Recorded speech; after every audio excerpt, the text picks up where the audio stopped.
The Qin dynasty collapses in 207 BCE.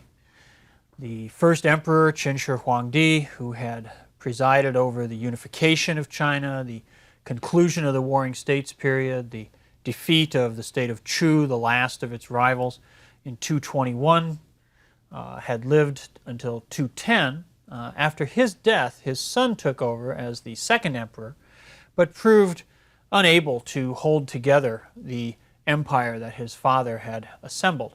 The harshness of Qin rule, the legalist doctrines of rewards and punishments, the view of the state as essentially the private property of the emperor, proved to be a system that, while it was effective in gaining power, wasn't a good way to hold on to power, wasn't a good way to rule the empire.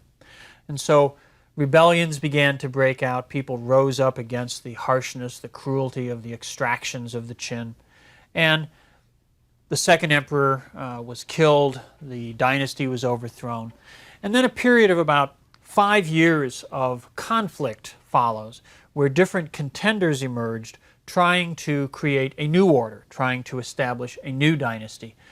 To maintain the large imperial state which the Qin had established, but to found one now with a more viable, long-lasting basis. Fairly quickly, two principal contenders emerged in the struggle to succeed the Qin. The first of these was a man called Xiang Yu. Now, Xiang Yu was a general. He had been a commander of the armies of the state of Chu prior to the unification in 221 BCE.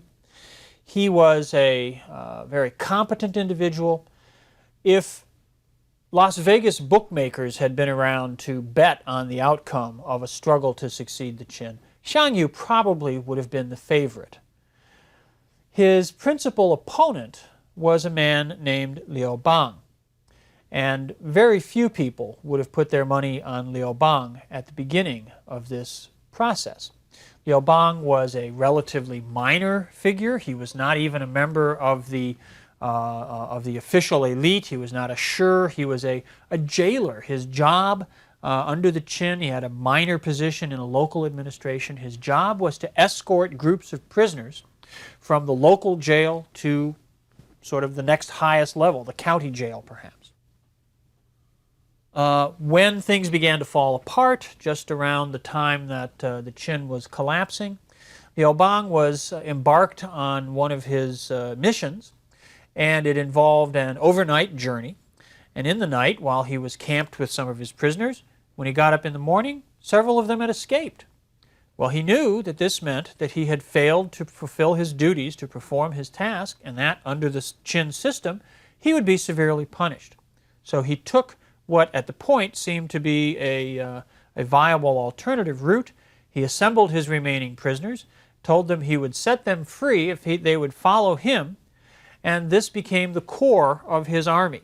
He then became a rebel, became a fighter against the Qin, and after the collapse of the dynasty, he continued to mobilize forces, to raise followers, and eventually was able to rise up and become a serious military challenger for power. But he was a very unlikely contender to begin with. Xiang Yu and Liu Bang eventually came into direct conflict with one another. In the year 204 BCE, there was a great battle in which Xiang Yu defeated Liu Bang's forces, inflicted a very strong defeat, and pretty much everyone thought that Liu Bang was all washed up. But that proved not to be the case. He carried out a very clever strategic withdrawal, moved away from the sort of center of the arena of battle, off to a small river port on the upper Yellow River, where there was a granary, a place called Ao. And he seized this granary, this storehouse, was able to feed his troops, was able to recruit new followers, to pay wages in grain to people who would come and fight in his army, and was able very quickly to rebuild his forces and resume the battle, resume the conflict with Xiang Yu. 2 years later, it was Liu Bang who finally emerged as the victor defeating Shang Yu in a very dramatic siege, where at the very end, Shang Yu, realizing that his situation was hopeless, Liu Bang had surrounded Shang Yu's encampment with soldiers from the former Chu army who sang the folk songs of their native places. And when Shang Yu heard the songs of his homeland being sung by the troops surrounding his own camp, he knew that his cause was lost. He had a final evening with his favorite concubine. They drank wine together. Then he killed her, leaped on his horse, and rode headlong into the enemy lines, where he was cut down. So it's a very dramatic, romantic ending to this conflict. And it leaves Liu Bang in control of the field of battle and in control of the empire. Liu Bang then proclaims a new dynasty. He calls this the Han dynasty. Han was the name of the district that Liu Bang came from. And the Han dynasty becomes one of the great ages in Chinese history. It lasts for over 400 years. It's contemporary with the Roman Empire in the West, and it is about as extensive. It's a large and expansive territorial empire that in size and population and wealth certainly was a match for, if not indeed somewhat greater than, the Roman Empire. Liu Bang establishes his capital at Chang'an, which is the same place that the Zhou had their first capital, where the Qin had their capital. Liu Bang calls it Chang'an, which means eternal tranquility or eternal peace. It is today the city of Xi'an for present-day references. And from there, he establishes a system of imperial governance which is in some ways a continuation of the administrative organization of the Qin, but which evolves over the first century of Han rule into a very different and much more stable and viable order. Now, the system that Liu Bang sets about establishing initially has a great internal dichotomy, a great internal division. In the western half of the territories of the Han, there's a system of administration which is run directly from the imperial capital. The emperor appoints officials, they go out, they serve in local government, they serve at the pleasure of the emperor, and they serve for relatively short fixed terms of office, and then they're rotated around to different places. And this allows the imperial court to maintain direct control, direct intervention in the operations of government throughout this part of the empire. But in the eastern half of the empire, power is given to military leaders in Liu Bang's army who had secured these territories, secured these areas, and who have pledged their loyalty to the new dynasty. Now, there's a certain element of familiarity about this because in some ways it's similar to the situation that evolves in the Zhou dynasty, where you have a royal court, but farther away in the more marginal areas of the state, you have rule being exercised by local strongmen who have connections to the king, but those weaken over time. And there's the potential for that here in the early Han. Liu Bang and his successors control the western half of the empire directly, but the eastern half has been granted out as sort of fiefs to these military leaders. And that does indeed become a problem. Nonetheless, Liu Bang has a successful foundation to his empire. He lives down into the 190s. He passes the throne on to his son. A stable succession takes place for the next few rules. There are some challenges that emerge early in the 2nd century BCE to the early Han state, but they manage to survive those. In the 180s, for example, the family of the Empress, the emperor's wife, Empress Lu was her name. her family seeks to develop influence at court. They seek to dominate the court. They seek to control the succession of which of her sons will be the next emperor. And in 180, when the next dynastic succession takes place, the next emperor comes to the throne, there's a great confrontation. And the Liu family managed to prevent the Wu family from exercising too much power. They're pushed off, they're returned to a more subordinate position. So the Liu family survives that challenge, that effort to be manipulated by imperial in-laws. By this time, the descendants of the original military leaders who had been given land to control out in the eastern part of the empire are starting to become a little restless.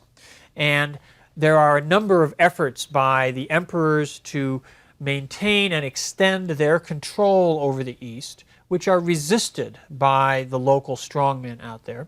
This comes to a head in 154 BCE when a rebellion takes place. Several of the military rulers in the eastern part of the empire rise up and challenge the power of the Liu family. But not all of them do, and the Liu family proves to be very adept at manipulating the strongmen in the East against one another, so that some of the states are weakened, or some of the local rulers are weakened and defeated, and then those territories are absorbed into the direct imperial administration and used as a base for further operations against the remaining strongmen in the East. Within a few years, all of East China is removed from the control of these military leaders, of these sort of autonomous fiefs, and integrated into the imperial administration. And this is a really critical development because it indicates that, for one thing, that the Chinese have learned a lesson from the history of the Zhou, recognized the threat that independent power, or at least semi-independent power in eastern China represented, and were able to effectively counteract that when it began to become a serious problem. So by mid-century, by around 150 BCE, the Han Empire is a single administrative entity, no longer with this division between East and West. And that sets the stage for the emergence of one of the greatest figures in imperial history, an emperor who comes to the throne in 141 BCE and reigns until 87 BCE. So a nice long period with a single ruler. This is a man that we know as Wu Di. Di is an abbreviation for Huangdi, the term for emperor that Qin Shi Huangdi was the first to employ. And Wu is simply the honorific title that he has. This is what we call a temple name or a posthumous name. So Emperor Wu, or Wu Di, who presides over the Han dynasty at the period where it really matures, it really comes into its own. He carries through, he brings about what we sometimes call the Han synthesis, which creates and consolidates an imperial order, an administrative order, and also an ideological order, which remains the foundation, remains the basis for imperial politics, for the imperial political system, for over the next 2,000 years. The system that's put together in the 2nd century BCE, particularly under Wu Di, is modified, it evolves, it changes, it adapts to changing circumstances, but its essence, the core of the system, as it's forged at this time, remains pretty much stable for the remainder of imperial history. Now, the Han synthesis, what's the Han synthesis? It's a weaving together, a blending of three basic components. One, Confucianism, the political philosophy that we've talked about earlier, focusing on human relationships, focusing on both hierarchy and reciprocity, focusing on the ideas that a properly ordered society, regulated and facilitated by the use of ritual, based upon the moral self-cultivation of gentlemen, the gentlemen who learn, who study, who are educated in the teachings of Confucius, in the doctrines of the way, that this is the foundation for a good society. This is the foundation for a well-ordered human community. Blended with this are elements of legalism. Not legalism as a philosophy, not the philosophical explanation of legalism developed by Han Fei, but the practical operations of the state. The idea of a system of law, the idea of rewards and punishments. These are still carried on by the Han state, but they are mellowed, they are softened, they are made more humane by being conjoined with the philosophy of Confucianism. Law, regulations, rewards, punishments, meted out, dealt out in a system which recognizes the centrality of human relationships. In a sense, it's the idea from Western discourse of justice tempered with mercy, of a system of law and order which also recognizes the humanity of all the people who are involved in it. And finally, a third element, along with Confucianism and legalism, is what we might think of as a more Taoist element, or perhaps a cosmological element, which is to say that Confucianism and legalism, Confucianism and practical administration, are very concerned with the day-to-day operations of the world, very concerned with the mundane social life that people live in human communities. But there are larger systems, there's a larger world, there's a whole universe out there, a natural world, a world of unseen phenomena, spiritual dimensions to human life, and these need to be dealt with as well. And the cosmological aspects of the Han synthesis seek to situate human society within this larger cosmic order. One particular manifestation of that is in the teachings, the ideas of a man called Dong Zhongshu. And Dong Zhongshu teaches, he brings together a number of ideas that have been around in China for a long time already at this point, but he brings them together and sort of systematizes them and creates what's sometimes called a system of correlative cosmology, which is to say it's a system that seeks to explain correlations, connections between phenomena that can be observed in the natural world and actions taking place in human society. Basically, this is a doctrine of the interpretation of omens, you might say, the interpretation of signs. If there's an earthquake, if there's an eclipse or a meteor shower, if there's a flood or a drought or something, any sort of natural phenomenon, may be interpreted as a sign that the natural order of things is disturbed in some way. Okay? And so it may be a portent, an omen of a coming event, or it may be an indication that something's wrong, that something isn't right in the world, in human society. Human misbehavior, and most importantly, this relates to the behavior of the ruler, of the emperor. If the emperor is doing something wrong, not necessarily intentionally, not necessarily the emperor is corrupt or the emperor is a bad guy, but maybe he's doing something which he's not even aware isn't right, he needs to become aware of that. And the interpretation of these omens is one way in which the imperial advisors can alert the emperor to some of the problems that may be out in society. So this situates human social activity within a larger natural and cosmic order. So these are the three dimensions of the Han synthesis. Confucianism as a political philosophy, legalist administrative practice, and the cosmological embeddedness of human society.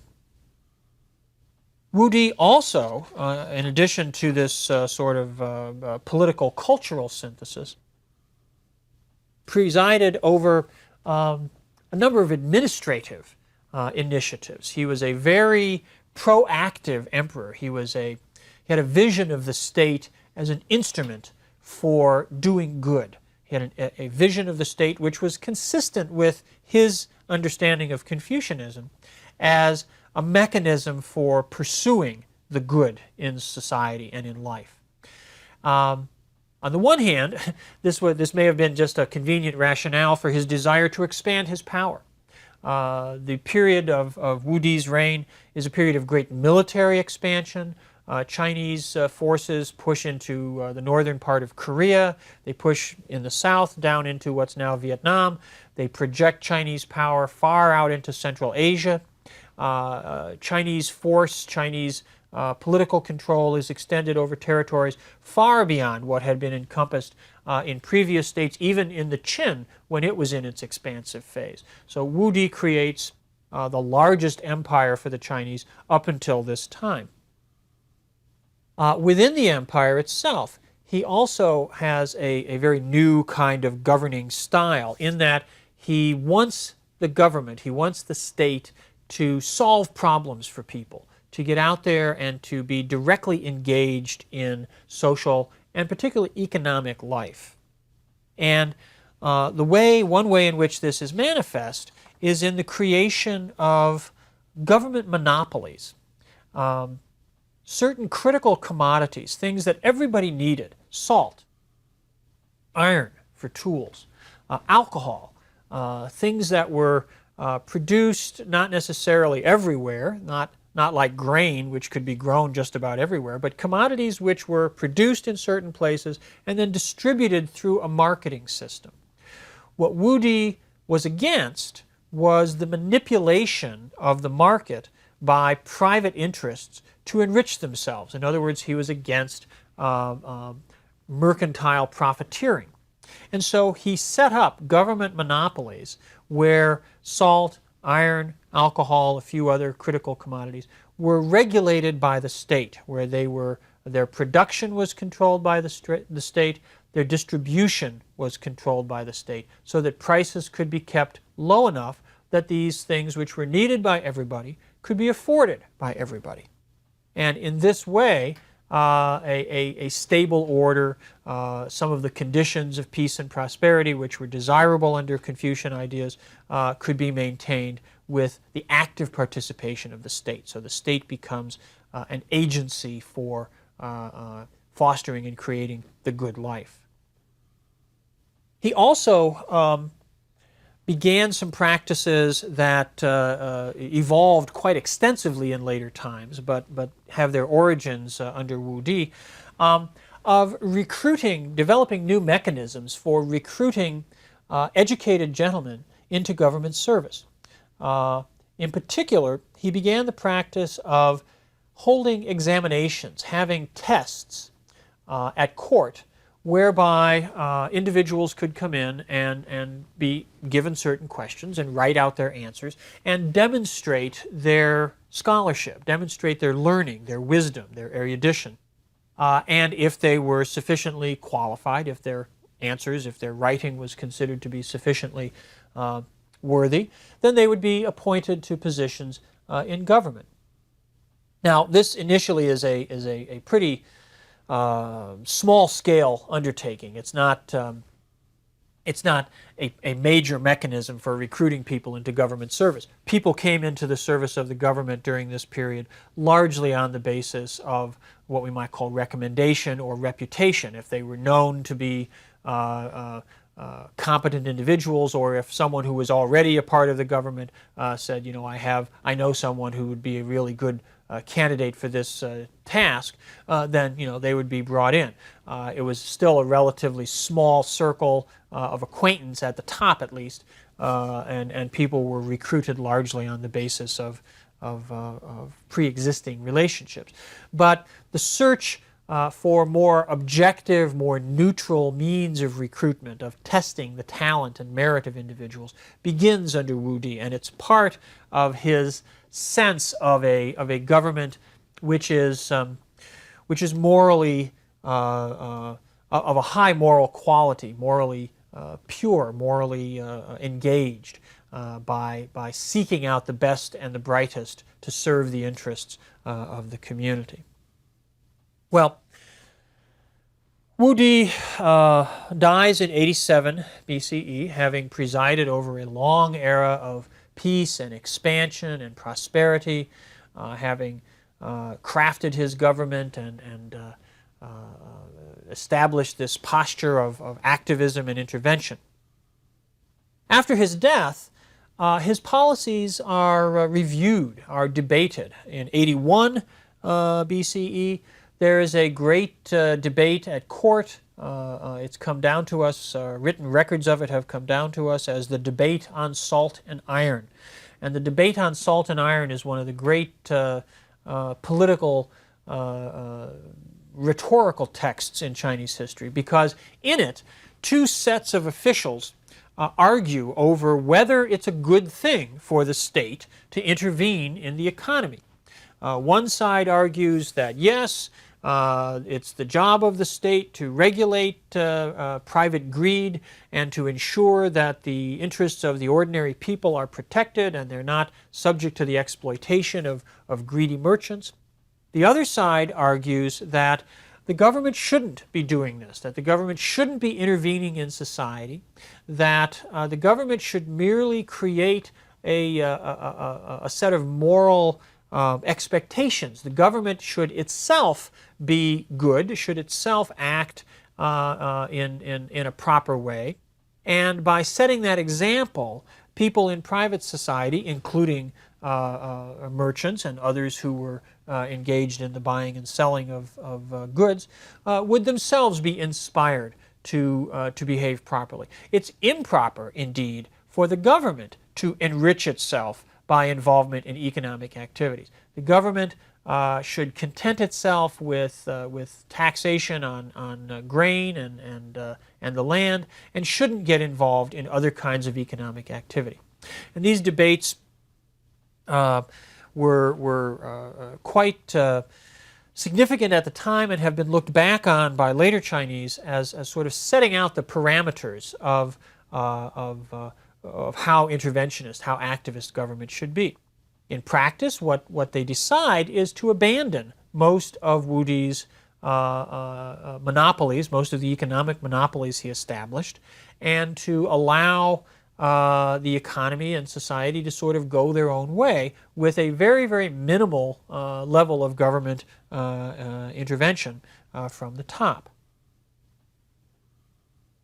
The period after Wu Di's death, down to about the turn of the millennium, the beginning of the Common Era, the beginning of the present era, was one in which the Han Dynasty had certainly reached a very mature, a very stable condition, but now we have a not very dramatic period. We have a period where a succession of relatively minor emperors maintained the rule of the Liao family. During this time, the imperial court becomes a little more self-centered, becomes more concerned with its extravagant entertainments, its extravagant social life. Emperors are less and less directly engaged in the affairs of administration. The kind of activist emperor that Wu Di had been disappears, and we have instead emperors who leave the administration of affairs to their officials. They don't manage the state directly. This allows officials to perhaps become a little corrupt, to line their own pockets, to put their own interests ahead of those of the emperor or the government. And we get a period where corruption and indulgence becomes characteristic. The revenues of the state are ignored. The interests of day-to-day administration are neglected. Military affairs tend to be neglected a bit. There are efforts, again, by in-law families, relatives by marriage of the imperial family, to manipulate the court. A lot of problems. These are brought to a head in the year 7 of the present era, when the emperor, Zhengdi, dies without an heir. There's a brief period that follows where power is usurped by a man named Wang Mang, who runs the country in his own name for about 20 years. But then He dies, no one is there to succeed him, and a collateral line of the Liu family, another branch of the Liu family, reestablishes its rule, reestablishes its control of the throne. And we enter into a period called the later Han. The first half of the dynasty is the former Han, the second half, the later Han. That runs on for another 200 years. We'll pick up the story of the later Han and what happens after that in the next lecture.